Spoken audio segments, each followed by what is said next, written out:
இந்த பூச்சாண்டிகளுக்கெல்லாம் நாங்கள் பயப்படுபவர்கள் அல்ல என்பதை நான் ஏற்கனவே குறிப்பிட்டு காட்டியிருக்கிறேன். நாங்கள் நிரபராதிகள். நாங்கள் பக்தியை வைத்து பகை வளர்ப்பவர்கள் அல்ல.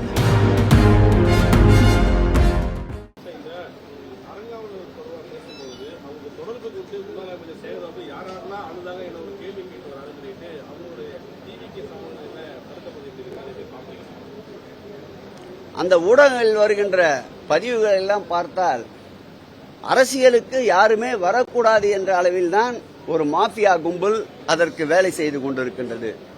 அதற்குத்தான் ஏற்கனவே நாங்கள் ஒரு பெயரை வைத்திருக்கிறோம், ரூட் மாஃபியா என்று.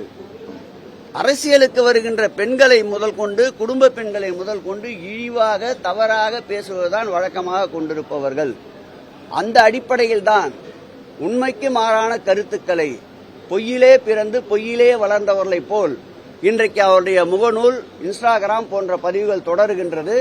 அப்படி எந்த தகவலும் இல்லை.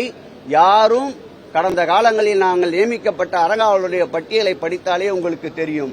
மயிலாப்பூர் கபாலீஸ்வரர் கோயிலை எடுத்துக்கொண்டால் அப்போலோ மருத்துவமுடைய ஓனர் தான் அதற்கு அறங்காவலர் குழு தலைவர்.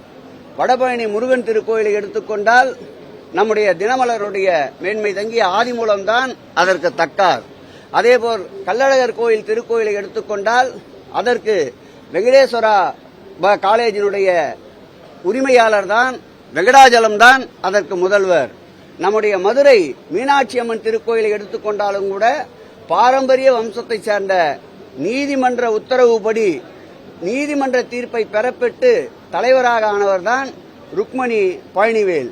இப்படி அனைத்து இடங்களிலும் தகுதியான உறுப்பினர் தான் நியமித்திருக்கின்றோம். ஏற்கனவே நம்முடைய உயர்நீதிமன்ற நீதியரசராக இருந்த அன்பிற்கினிய மகாதேவன் அவர் தலைமையிலே இருந்த அமர்வு 574 என்ற ஒரு நீதிமன்ற உத்தரவை பிறப்பித்திருக்கின்றது. அந்த உத்தரவில் அறங்காவலர் குழுவாக நியமிக்கப்படுகின்றவர்கள், அதுவும் முதுநிலை கோயில்களில் அறங்காவலர் குழு உறுப்பினராக நியமிக்கப்படுகின்றவர்கள் அரசியல் சார்பில்லாமல் ஆன்மீக ஈடுபாடு உள்ளவர்களாக நியமிக்க வேண்டும் என்று எடுத்து கூறியிருக்கின்றார்கள். தற்போது இவர்கள் அறங்காவலர் கூடிய விண்ணப்பங்களையே 3 முறை கால நீட்டிப்பு செய்திருக்கின்றார்கள். அதையும் நாங்கள் உன்னிப்பாக பார்த்துக் கொண்டிருக்கின்றோம். இப்படியெல்லாம் உன்னிப்பாக பார்த்தால் அதற்கு அவர் வைக்கின்ற பெயர் வேவு. வேவு பார்ப்பது திராவிட முன்னேற்ற கழகத்தின் பணி அல்ல, மக்களுக்கு வேலை பார்ப்பதுதான் திராவிட முன்னேற்ற கழகத்துடைய பணி என்பதை பணிவோடு தெரிவித்துக் கொள்கிறேன்.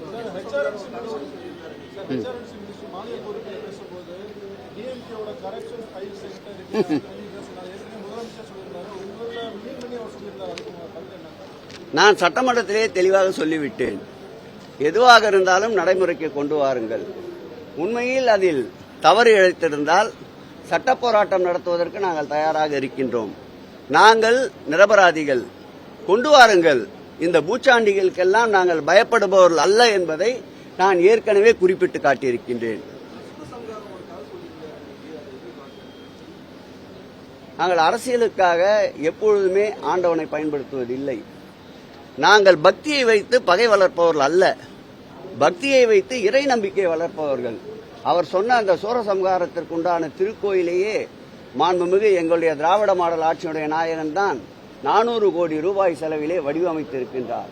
எல்லாம் வல்ல தமிழ் கடவுளான முருகனுக்கு அனைத்துலக மாநாடை நடத்தி 22 நாடுகள் பங்கேற்கின்ற முத்தமிழ் முருகர் மாநாடை நடத்தி காட்டியவர். நம்முடைய பழனி திருக்கோயிலுக்கு பெருந்திட்ட வரையின் வாயிலாக குடமுழுக்கை கண்டது நாங்கள். முதல் படை வீடான நம்முடைய திருப்பரங்குன்றத்தில் மாண்புமிகு தமிழக முதல்வர் அவர்கள்தான் திருப்பரங்குன்றத்திலும் இந்த ஆட்சியில்தான் குடமுழுக்கை கண்டோம். அதேபோல் மருதமலை எடுத்துக்கொண்டாலும் மின்தூக்கியை நாங்கள் தான் கொண்டு வந்தோம். சுவாமிமலை முருகன் திருக்கோயில் எடுத்துக்கொண்டாலும் பக்தர்களுடைய கடினத்தை கஷ்டத்தை உணர்ந்து மின்தூக்கியை நாங்கள் தான் கொண்டு வந்தோம்.